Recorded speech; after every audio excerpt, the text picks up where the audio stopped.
My name is Mian Quinlan, and the last time my sister told me I didn't understand how the real world works, I'd just returned from a classified briefing at the Pentagon where I'd outlined the operational parameters for a joint task force deployment in the Horn of Africa. What she actually said while selecting organic produce at Whole Foods was that I should stop playing soldier and get a job with actual career prospects. I was 41 years old, and I'd been a lieutenant colonel in the United States Army for 3 years. My sister Katrina didn't know this. Neither did my mother, my father, or anyone else in my family. They knew I was in the Army. They'd been at my commissioning ceremony 20 years ago, after all. But the specifics had always been vague. I'd learned early on that military rank meant nothing to them, that deployment cycles were inconvenient interruptions to family gatherings, and that my career was viewed as a prolonged phase of youthful rebellion that I'd eventually outgrow. So I'd stopped explaining, I'd stopped mentioning promotions, commendations, command assignments. I'd let them believe whatever narrative made them comfortable, which apparently was that I was some mid-level administrator pushing papers on a base somewhere, wasting my potential.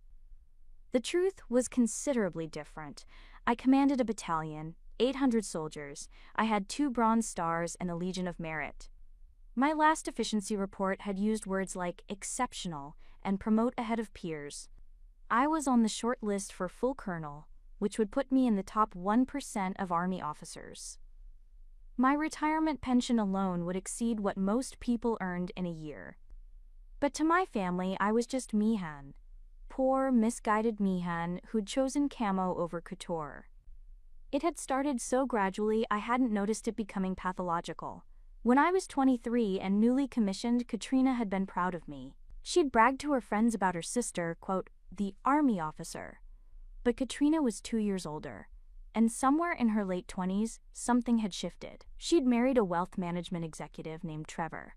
She'd moved into a house in Bethesda with a 3-car garage. She'd started wearing clothes with visible designer labels and carrying handbags that cost more than a junior enlisted soldier's monthly salary. And I'd remained me, living on base or in modest apartments near whatever post I was assigned to. Deploying to Iraq, then Afghanistan, then back to Iraq. Missing Christmas, missing Thanksgiving, missing her elaborate birthday dinners, because I was on the other side of the world doing things I couldn't discuss. The first time she'd called me irresponsible, I'd been in Kuwait, 12 hours off a convoy that had hit an IED. I'd called home because it was her birthday, and she'd spent 15 minutes complaining that I'd chosen to miss her party. You could have requested leave, she'd said, but you didn't because you don't prioritize family. I'd been too tired to argue. One of my soldiers had lost his leg that morning. You're right, I'd said. I'm sorry. It became a pattern. I was irresponsible for deploying. I was selfish for accepting a posting at Fort Bragg instead of somewhere closer to home. I was immature for not settling down and finding a husband. The subtext was always the same. The Army was a phase, a mistake, a detour from real life. My mother was gentler, but no less insistent. When are you going to think about your future? She'd ask, as if I weren't already a field-grade officer with a career that most people would consider quite successful. She'd send me job listings, marketing positions, HR roles, anything civilian, with subject lines like, just in case you're ready for a change. My father was worse. He'd been a commercial airline pilot, and he'd always been dismissive of military aviation. If you'd gone the civilian route, you'd be making real money by now, he'd say, as if my salary and benefits package wasn't competitive, as if I'd joined the Army for the paycheck. But it was Katrina who'd turned condescension into an art form. Last Christmas, we'd been at my parents' house in Alexandria. Katrina had arrived with Trevor and their 2 children, along with enough wrapped presents to stock a toy store. She'd been wearing a cashmere sweater that probably cost a month of my housing allowance. Mean! She'd hugged me, then held me at arm's length. You look tired. Are they working you too hard? Just the usual, I'd said. Well, you need to start thinking about work-life balance. Trevor's firm is very serious about mental health. Maybe the Army should consider. The Army's fine, Katrina. She'd lowered her voice as if sharing a confidence. I just worry about you. You're 41. Most people your age are established in their careers, thinking about retirement planning. And you're still, what's your exit strategy? I'd looked at her, this woman who'd never spent a day in uniform, who'd never led anyone into anything more dangerous than a PTA meeting, and I'd felt something cold settle in my chest. I don't need an exit strategy, I'd said quietly. I'm doing exactly what I want to do. But for how much longer? You can't be a soldier forever. I'd excused myself to help my mother in the kitchen. The breaking point, though I didn't recognize it as such, had come 3 months ago in March. Katrina had called me on a Tuesday evening. I'd been in my office at Fort Liberty, reviewing readiness reports, when her name had flashed on my phone. "Meehan, I need your advice." "Sure, what's up?" "Trevor's company is sponsoring a gala next month, very high profile. Senators, ambassadors, that level. And I just realized," she'd paused, "I don't know how to introduce you." I'd set down my pen. "What do you mean?"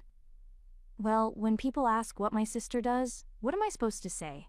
She's in the Army sounds so vague, like you're avoiding the question. Can you just tell me your actual job title? Something concrete?" "I'm a battalion commander." Silence. "Then, what does that mean, though, in civilian terms?" "It means I command about 800 soldiers." "But what do you actually do, day to day?" I'd looked at the reports on my desk. Training schedules, personnel evaluations, logistics assessments, intelligence summaries. How could I explain to someone who'd never served that command wasn't a checklist of tasks, but a responsibility that permeated every waking moment? "It's complicated," I'd said. "See, that's the problem. It's always complicated or classified or you wouldn't understand. It makes it seem like you don't trust me, or like you're ashamed of what you do." "I'm not ashamed." "Then why won't you just give me a straight answer?" "Because you wouldn't respect it anyway," I'd thought. "Because you've already decided my career doesn't measure up to Trevor's corner office and stock options." "Tell them I'm an Army officer," I'd said. "That's accurate." She'd sighed. "Fine, but don't be surprised if I keep it vague." I'm not gonna lie, but I'm also not going to bore people with military stuff they don't care about. After we'd hung up, I'd sat in my office for a long time, staring at the framed photo on my wall, my battalion, 800 faces in formation. These were people who trusted me with their lives, people who called me ma'am and meant it, people who executed my orders because they believed I knew what I was doing. But to my sister, I was an embarrassment, a conversation killer, someone to be explained away. 2 weeks ago, the situation had escalated in a way I couldn't have predicted. I'd been in a planning meeting when my operations officer, Major Yates, had knocked on the conference room door. "Ma'am, we have a situation. CENTCOM just pushed out a warning order. Looks like we're being alerted for deployment." My pulse had kicked up, but I'd kept my voice level. Time frame? 72 hours to wheels up? Still waiting on the full OPORD, but initial guidance suggests a NEO mission, embassy in Khartoum. Non-combatant evacuation operation. Sudan's civil conflict had been deteriorating for months, and now it had apparently reached the point where we needed to extract American civilians. "Get the staff together," I'd said. "I want an initial brief in 2 hours." The next 72 hours had been controlled chaos. Manifests, equipment checks, coordination with State Department, intelligence updates that changed hourly. I'd slept 4 hours total, most of it on the couch in my office. And in the middle of it all, my phone had buzzed with a text from Katrina.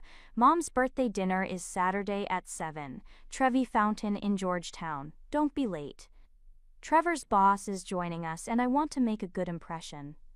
I'd stared at the message. Saturday was in 4 days. We were scheduled to be in Djibouti by then, staging for the Sudan mission. I'd typed back, "Can't make it. Work commitment." Her response had been immediate. "Meehan, this is important. Mom only turned 65 once. Whatever training exercise you have can wait." I'd almost laughed. "Training exercise.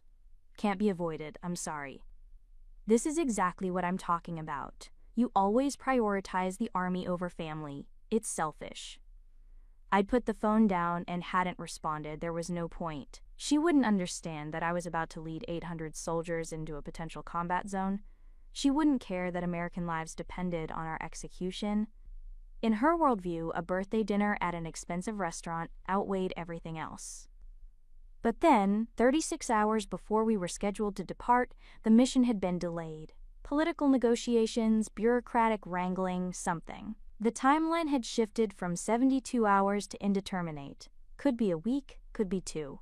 We were to maintain readiness but hold in place. Which meant, technically, I could make the dinner. I'd debated not telling anyone. Just letting Katrina believe I'd chosen work over family, adding another item to her list of grievances. But something in me, pride, stubbornness, maybe just exhaustion, had made me text back, "I'll be there." Her response, "Really? You're sure you won't cancel?" "I'll be there." "Okay, dress nicely. This is a nice restaurant." As if I didn't know how to dress for a civilian dinner. As if I showed up to family events in my combat uniform.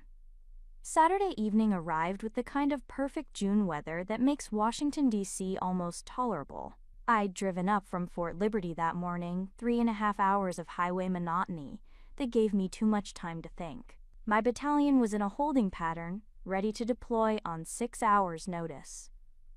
I'd left my XO in charge with strict instructions to call if anything changed. I'd gone back to my small apartment in Arlington. I kept it for exactly these situations, and changed into civilian clothes. A simple navy dress, low heels, minimal jewelry. I'd looked at myself in the mirror and barely recognized the person looking back. It had been weeks since I'd worn anything but a uniform. The restaurant was exactly the kind of place Katrina loved, all marble and candlelight, with a sommelier who spoke in hushed, reverent tones about wine pairings. The prices on the menu didn't include dollar signs, which I'd always found pretentious. My family was already there when I arrived, seated at a round table near the window. Katrina and Trevor, my parents, and a man I didn't recognize, Trevor's boss, presumably. "Mean!" My mother stood to hug me. "You made it! I'm so glad!" "Happy birthday, Mom." Katrina's greeting was cooler. "We ordered already. Hope you don't mind. We weren't sure you'd actually show." I'd smiled tightly and taken the empty seat between my father and Trevor's boss, who introduced himself as Lawrence something, a managing partner at the firm. The dinner had proceeded with painful normality. My mother had opened presents. Katrina had bought her a designer handbag. My father had arranged a spa weekend. I'd gotten her a first edition of her favorite novel. We'd made small talk about the weather, about Trevor's recent promotion, about my nephew's acceptance to a prestigious summer program. And then Katrina had ordered wine. Not just any wine, a bottle that the sommelier had described with the kind of reverence usually reserved for religious relics. A Bordeaux from some legendary vintage that cost more than I spent on groceries in a month. The sommelier had poured a small amount for Trevor to taste. Trevor had swirled, sniffed, and nodded approvingly. Then the sommelier had made his way around the table, pouring for everyone. When he'd reached me, Katrina had put her hand on my glass. "Actually, don't waste it on her. She doesn't really appreciate wine." I'd looked at her. "Excuse me?" "I'm just saying, you're more of a beer person, no judgment. This is a very expensive bottle, and I'd rather it go to people who can appreciate the nuance." The table had gone quiet. My mother had made a soft sound of protest. My father had looked uncomfortable. Lawrence had suddenly become very interested in his napkin. "Don't touch, that's expensive wine," Katrina had said, pushing the bottle away from me. "Drink juice, it's better for you." She'd signaled the waiter. "Can we get a cranberry juice for my sister?"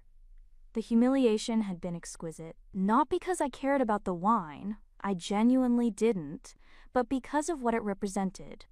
In front of my parents, in front of Trevor's boss, in front of a room full of strangers, Katrina had publicly positioned me as the poor relation. The one who needed to be managed. The one who couldn't be trusted with nice things. I'd felt my phone vibrate in my purse. Probably nothing, probably a spam call. But it had vibrated again, and again. I'd excused myself, grabbed my purse, and headed to the restroom. Once alone, I'd pulled out my phone. 12 missed calls. 3 text messages, all from Major Yates. The last text, urgent. Mission is go. Immediate deployment. Need you back ASAP. My hands had gone cold. I'd called him back immediately. Ma'am, the situation in Khartoum just went critical. Embassy is under direct fire. POTUS authorized immediate evacuation. We're mobilizing now. Departure time is 0300. That's 6 hours from now. I'd looked at my watch. 9:07 p.m. I'm in D.C. 3.5 hours back to Liberty. That puts me there at 1 a.m. We can hold the bird until you arrive, but ma'am, it'll be tight. I'll be there. Start pre-flight without me. I'd hung up and looked at myself in the mirror. My battalion was deploying into a combat zone in 6 hours, and I was at a restaurant being told I wasn't sophisticated enough to drink wine. The absurdity had almost made me laugh. I'd walked back to the table. Everyone had been eating their entrees. The expensive wine was being poured freely for everyone except me, apparently. There was a glass of cranberry juice at my place setting. I'd stood behind my chair, not sitting. I need to leave, I'd said. Katrina had looked up, annoyed. We haven't even had dessert yet. Something came up at work. Mian, for once, can you just... I'm sorry, Mom. Happy birthday. I really do need to go. I'd kissed my mother's cheek, nodded to the table, and turned to leave. This is ridiculous, Katrina had said loud enough for nearby tables to hear. You show up late, you don't even try to participate in the dinner, and now you're leaving early. It's disrespectful. I'd stopped, turned back. I apologize for being disrespectful, I'd said evenly. Do you? Because it seems like you don't actually care about this family. You only care about your little army job. My little army job. The words had hung in the air. I silently moved the glass aside. I'd been about to say something cutting, something final, when the restaurant's front door had opened. The maitre d' had moved to intercept the new arrival, but the man had walked past him with the kind of purposeful stride that suggested he wasn't interested in pleasantries. He was in full combat gear, multicam fatigues, body armor, radio headset, sidearm on his hip, a captain, based on the rank insignia, my battalion S3, Captain Sheffield. Every head in the restaurant had turned. This was Georgetown. People didn't walk into Michelin-rated restaurants wearing tactical gear. He'd scanned the room, spotted me, and headed directly to our table. An officer in combat gear approached our table, ignoring the staff. Ma'am, he'd said, coming to attention, the bird is on the pad. Your battalion is already airborne. We're only waiting for the commander. The table had gone absolutely still. Captain Sheffield had continued, his voice professional and urgent. Major Yates sent me to escort you to the airfield. We have a helo standing by at Reagan National. Flight time to Liberty is 40 minutes. That puts you on the ground at 2,200 hours, giving you 4 hours to link up with the advance element before the main body deploys. I'd looked at Katrina. Her wine glass was frozen halfway to her lips, her eyes wide. My sister choked on her sip. The wine had gone down wrong. She'd coughed, her face reddening, her hand fumbling for her napkin. Trevor had patted her back, but his eyes had been locked on the captain, on his gear, on the very real pistol at his hip. Ma'am? Captain Sheffield had prompted. I'd reached for my purse. What's our asset at Reagan? UH-60, 2 pilots, door gunner. They've been briefed on the situation. DZ at Liberty is hot and ready. Rules of engagement for Khartoum? Still being finalized, ma'am, but current guidance is defensive only unless Americans are in imminent danger. Understood, let's move. I'd looked at my mother. Her mouth was open, her birthday tiara slightly askew. She looked like someone had just spoken to her in a foreign language. I'm sorry I can't stay, I'd said. I love you. Happy birthday.